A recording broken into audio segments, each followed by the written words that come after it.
So actually, I'm pretty new to being married. I got married on February 27th. I'm glad I ain't messed that up because that would have got me punched in the chest. Um, February 27th of this year, I was supposed to get married on New Year, but I got called up on orders while we were on our way to our own wedding. When it comes to, uh, can't really, there's some stuff you can't really say, but Yeah, this is going on the internet, so please do not say yeah. anything to compromise yourself. Say hello to the bad guy. Bad guy. Say hello to the bad guy. Bad guy. Say hello to the bad guy. They hating on me like it's giving them a cash prize. Say hello to the bad guy. Bad guy. Say hello to the bad guy. Bad guy. Say hello to the bad guy. They hating on me like it's giving them a cash prize. Yeah, I'm most hated. So, the first thing I want to get into is, you just giving an introduction, your name, your age, how long you've been married, and how long you've been with your spouse. All right. Well, yeah, Devin got married on February 27th of this year. Would have been a little bit earlier, but, duty calls and whatnot. So, I actually, we dated for probably a year and a half before we got married, which is not a long time at all. But, can I curse? Yeah, it's the internet. Okay. So, I literally had just finished bitching about how I'm probably not gonna meet anybody worth, being in a relationship, let alone getting married to. Because I was driving Uber, working full time elsewhere, and I noticed that all the women that I pick up, I was like, they're always either drunk, prostitutes, fighting with husbands or boyfriends in the back seat.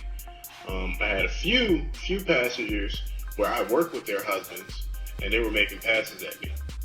So that didn't make my situation feel any better in terms of like. Trust me, my YouTube channel touches on a lot of this. Like, trust me, I get it. The dating world it's a cesspool. Let's just be honest. Yeah. It's a cesspool. So I completely understand. Like, yeah, dating is a cesspool, man. Like, and a lot of women. What I realized studying what I study, because I subscribe to this community called the Red Pill. You've seen The Matrix, right? Mm-hmm. Yeah. So like you're familiar with the Red Pill, having knowledge, awareness, and things like that. And one thing that stuck out to me, because my situation, I'm a single dad. One thing that stuck out to me is that a lot of women were not raised to be wives, and a lot of men were not raised to be husbands. Yeah. And I feel like if we can get that family aspect back in society, where people actually are growing up in a loving home with a mom, a dad, and seeing that, as they grow up and being taught that, then maybe we can get back to having partners or suitors that are worthy of our time. But it seems like you were able to catch a unicorn, luckily. Huh. That's an understatement, because I actually, the day we met, it was actually Super Bowl Sunday. I had just got back from the field. I was exhausted. I had been in the rain for like a week. Ooh. I get back to my room. I was living in barracks, bachelors or whatever. Celebratory, ceremonial shower beer. And I was like, man, all of a sudden I'm not tired. So I started driving Uber. Everything that led up to me meeting her was like totally outrageous, fam. So I drive out, I get pinged for a trip that's totally, like, it's on the other side of the city. I pull up, and she's just standing there on the side of, like, in a cul-de-sac, and she's looking at me, and I'm like, excuse me, ma'am, I'm your Uber driver. And she's like, no, my Uber is down the street. And I'm just looking at her like, I'm not gonna say it. But I was like, "Is your name Alicia?" And she's like, "Yes." And I was like, "I think your phone is a little bit behind." So that was an awkward, like, 5-minute conversation. She finally got in. Because I mean, you can't blame women for being cautious because Absolutely. so much crazy stuff happens. So like, I That's won't right. yelling at her or anything, but like, gave her my phone and I was like, "That's you, right?" And she was like, "Okay, I apologize," and it was awkward. And I started talking to her. She's cute. Worst thing she could do is give me 5 stars. No, the worst thing she could have did was give me 1 star, and it wasn't like I was saying anything appropriate. It was just regular conversation, and then at the end of the trip, I was like, "Miss, no, you just met me, but would you mind exchanging numbers?" And her face went flush red, and she was like, "Yeah, let's do that." And because I'm socially awkward, so that was kind of weird. But I agree with what you're saying about the, having the examples. Something I tell my guys at work, because I have to, mentor and all that other stuff as part of the job description, is there's no such thing as a bad example. You have a good example of what to do and a good example of what not to do. And I was fortunate enough that both of my mother's parents were still alive when I was born. They're still alive now. Not trying to call nothing into existence. But my grandfather, admittedly, and he'll tell anybody this, he made a lot of mistakes when they were younger. And eventually that led to a separation and a divorce.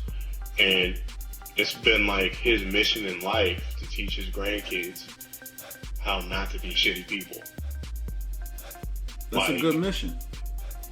It's crazy. Like, everything from building wealth in the family, making sure your kids are taken care of, making sure your wife is taken care of, because that's what we're here for.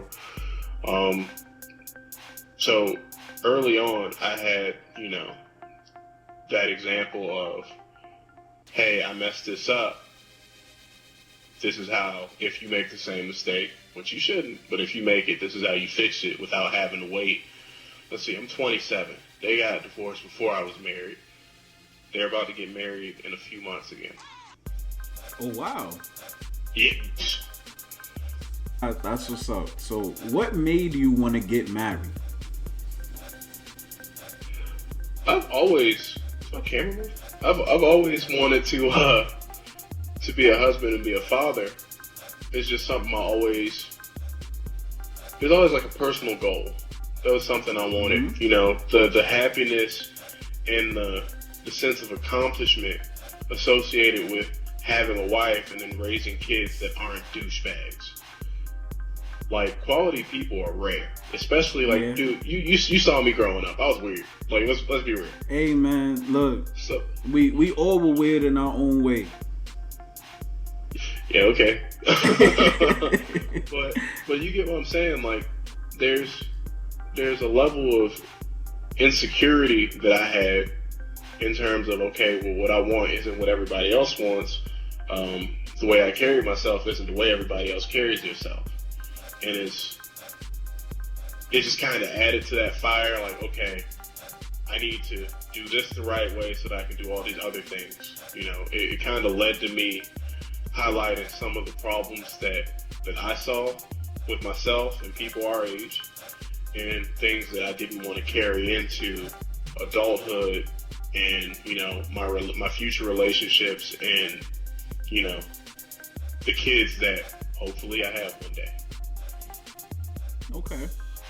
And now this next question doesn't have to be, strictly money, unless you married, unless you hit the jackpot and married Oprah. But what does your spouse bring to the table? Because like relationships, they're a give and take. So each person gives something, each person receives something. So what does your spouse bring to the table in your relationship and marriage that makes it work?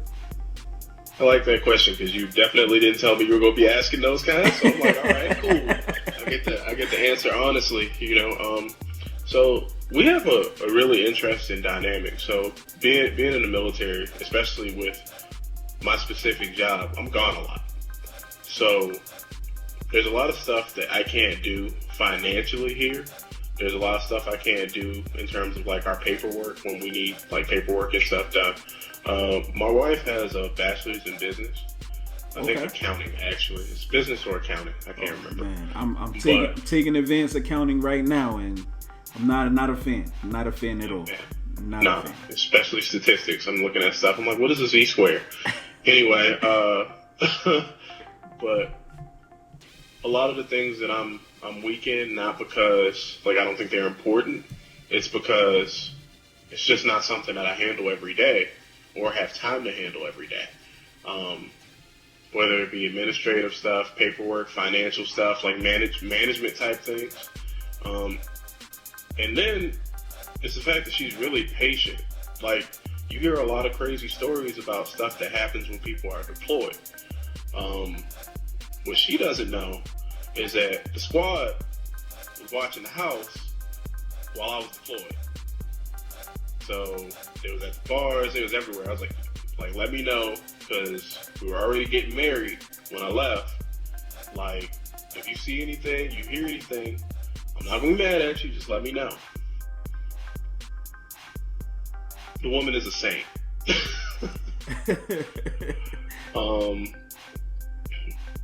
You know, emotional support is something that's underrated. Absolutely. Because especially with the kind of work, I'm an infantryman. That's my thing. Like, people think infantry, they think angry guy, kick in door, bang, bang, break stuff. That being said, I have to deal with a lot of high stress situations. You do. And it's like, I come home and if it's something she can't handle, straight up will tell me, like, hey, like, we need to set up a counseling session. The openness of communication, you know.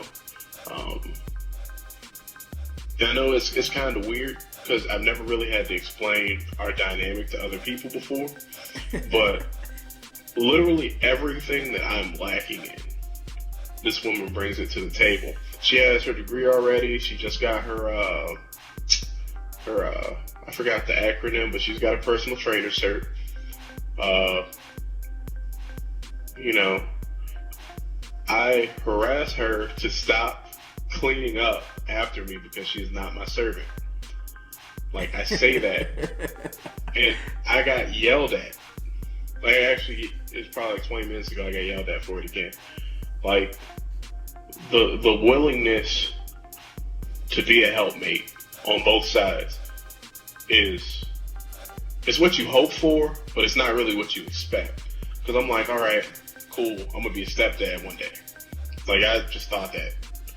And then, hey, fam, I know, fam. Look, I know. man, I literally, you remember, I didn't even want kids, and I'm a single father.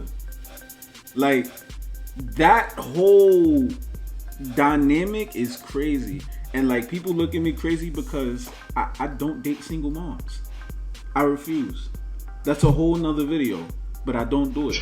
And it's nothing against them. Like, you know, I know some amazing people who are single mothers. It's nothing against them. It's a personal preference. But yeah, when you get to a certain age where you just sitting there like, everybody has a kid, and it kind of makes you want to settle. But as you can attest to, when you don't settle and you put into the universe what you want, and you keep focusing on what you gotta do, good things happen, man. Yeah. Here's another question.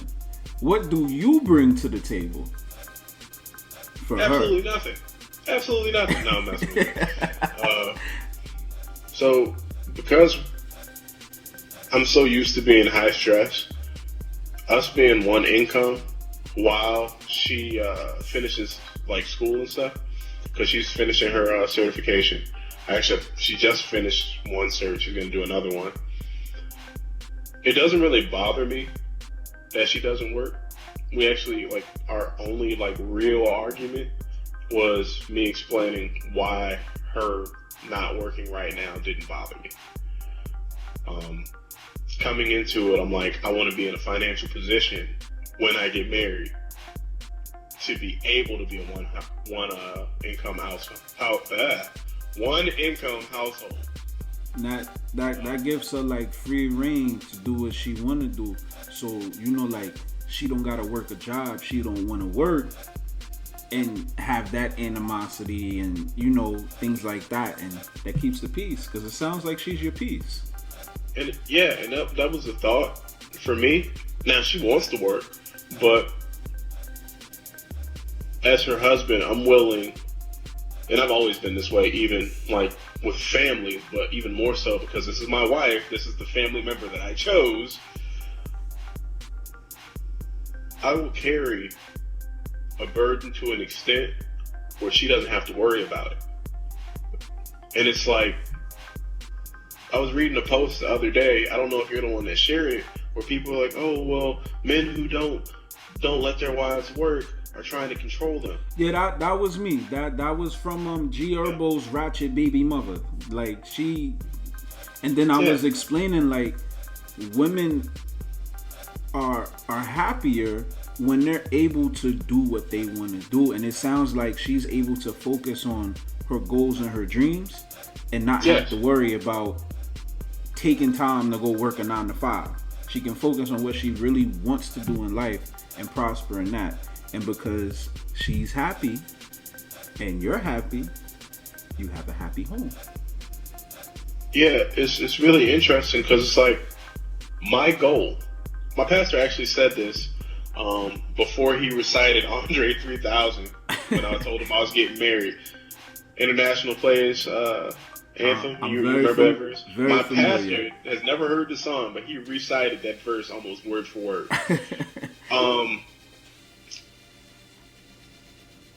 My goal in being like wanting to be a family man, my goal, my objective in marrying her is not to marry her so that I could be happy. I know that sounds really weird. My goal is to succeed in making her happy. That is my goal, is to make sure my wife is happy. That is why I picked her. I want to be responsible for enabling her to be happy, to be successful, to do whatever she needs to do. Because, I mean, being real, if I didn't have anybody else to take care of, I'd probably be living in the woods, like chilling. Yeah, real, like chilling. not like, you know we know each other, so you've always been a pretty easygoing guy. Like you never were really into the flash and the flare of anything. You've always really been down to earth. So I know. Yeah, like I'm the dude with the can of beans and Franks, fam. I'm gonna be all right. I'm gonna be okay regardless.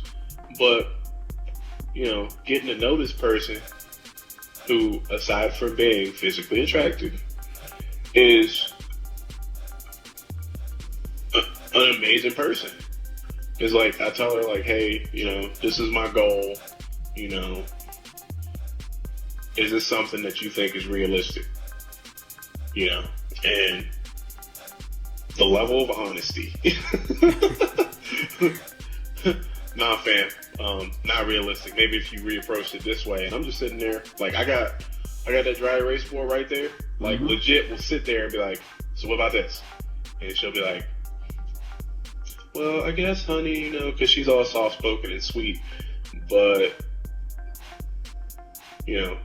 she quick to tell me, nah, fam, that's, no. I'm sorry, a lot of concussions. I forgot what the question was. Oh, nah, you're good. It was what do you bring to the table? And you pretty much answered it. You're a provider, and you're able to assist her in achieving her goals and not having obstacles in the way of her achieving her goals. Because it sounds like, with you being able to take care of the household, she's able to just focus on her goals and what genuinely makes her happy, which is good. And a lot of that's something that I try to touch on my channel as well, is that aspect. Like, I got guys who watch my channel who are anti-marriage, and I got guys who, you know, they still have hope. And I let them know, like, if you're gonna be with a woman, just allowing her to grow and be happy. And that's something I seen with my parents. Like, my mom hasn't had a job in God knows when, but she has 3 businesses. Yeah. And my dad works, and you know, he takes care of the household, and you know, she holds him down whenever he needs it. But for the most part, she's able to do what she wants to do, and in turn, they don't argue as much. You know, they're good. They go on vacations. They take trips, and I noticed that because my mom is she doesn't have an employer's mentality, so her going to work never panned out. Smart as a whip, but never panned out. So with her being able to do what she wants to do, it elevated their marriage. They've been married. Actually, it'll be 25 years next year. They've been together since '88. So yeah. So they, you know, pretty much have grown up together. But and I was just looking at it, and I truly believe that, like, women are happier when they have choices. Well, this is something that I've been thinking about. I've been thinking about a lot more lately, actually, because, you know, again, in the Army, you have all these jokes about, like, privates marrying strippers and stuff, or marrying women and they take all their money, you know, and all that other crazy stuff. Which I'm pro. Hey, man, if you can get shot for your country, you can marry whoever you want. I'm not gonna talk down to you about it, but here's the asterisk. If she's a stripper, I'm going to tell you it's a bad idea.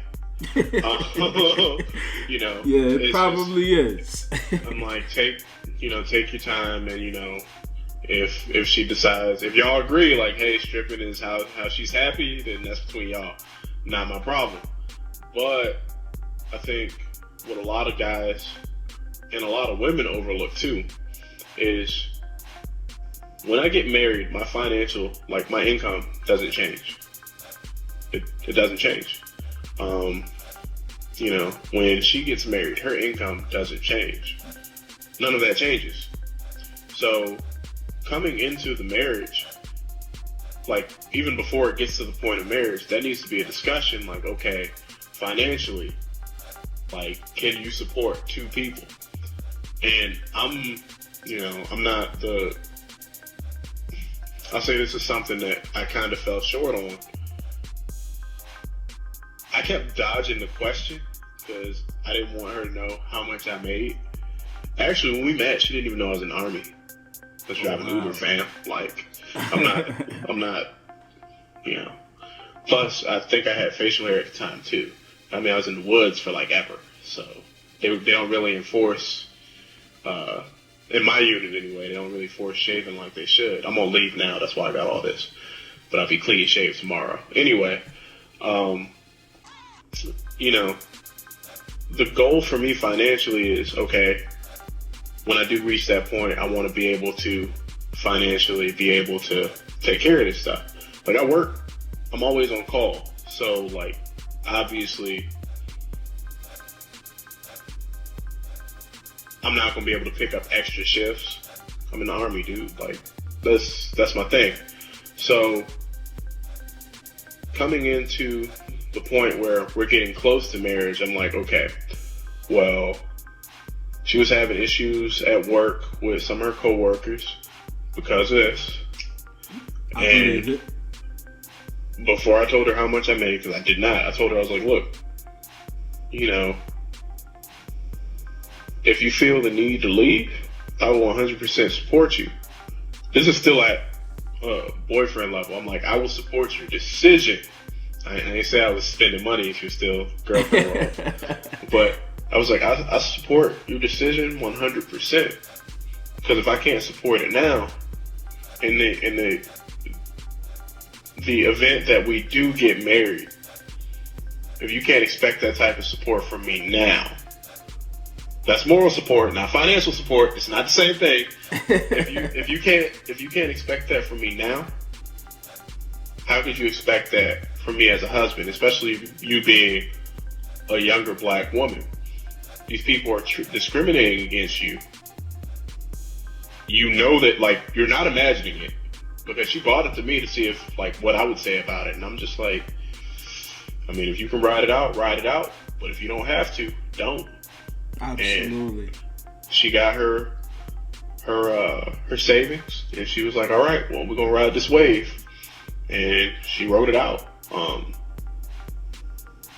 at home because she quit. But I didn't find out until after the fact that there are legal protections for her, and after it passed that 45-day mark, there wasn't anything that, you know, she could do anymore. But I'll save that for another one of your videos. Get you hip to that.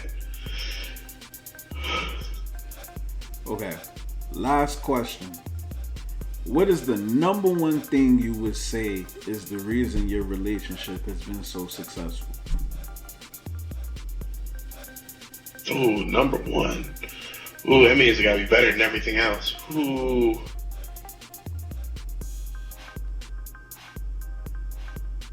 I think patience. Because people, I want to say communication, but I'm like, sometimes even when communicating, you gotta be patient. Because sometimes you don't want to hear what the other person got to say. Like, ooh. Because it's like, whether what they're saying is right or wrong, you gotta look for some type of truth. Because if a person is just, like, if you're just looking, waiting for them to make that mistake, you're gonna find one every time. And you're gonna start tearing that other person down. You're gonna start chipping away at them to the point where you don't want to talk anymore. And if she ain't talking to you, fam, she talking to somebody else. And I was like, I'm not. Oh man, that just opened something else, man. Something else is I never leave a doubt. Like, I don't leave room for her to doubt my loyalty to her. Okay. Like, we'll be sitting there and my phone will be upside down, like facing face down, and it'll vibrate, and she'll look at it and look away, and I'm like, oh no, big fella, I see what you're doing. Here, take this. I was like, no. Oh man, one of my guys having issues with his old lady. I might have to go soon. Oh yeah, you good. That was my last question. And if he's having issues with his old lady, tell him get on YouTube and type in Red Pill Thanos and tell him come to the dark side. I'll take care of it. But okay. I thank you for your time, man. This was very intriguing. It's a different type of tone from what's normally on my channel and the discussions we normally have. So I appreciate it because I'm trying to get the 360. But nah, I thank you for your time, man. You take it easy. I wish you well on your marriage. Like, wholeheartedly, I'm sick and tired of seeing divorces. Like, I feel you, man. I am, man. It's like every other day we see somebody getting a divorce, and usually the guys that look like us, we get the short end of the deal, and I'm sick of it, man. We need more stories of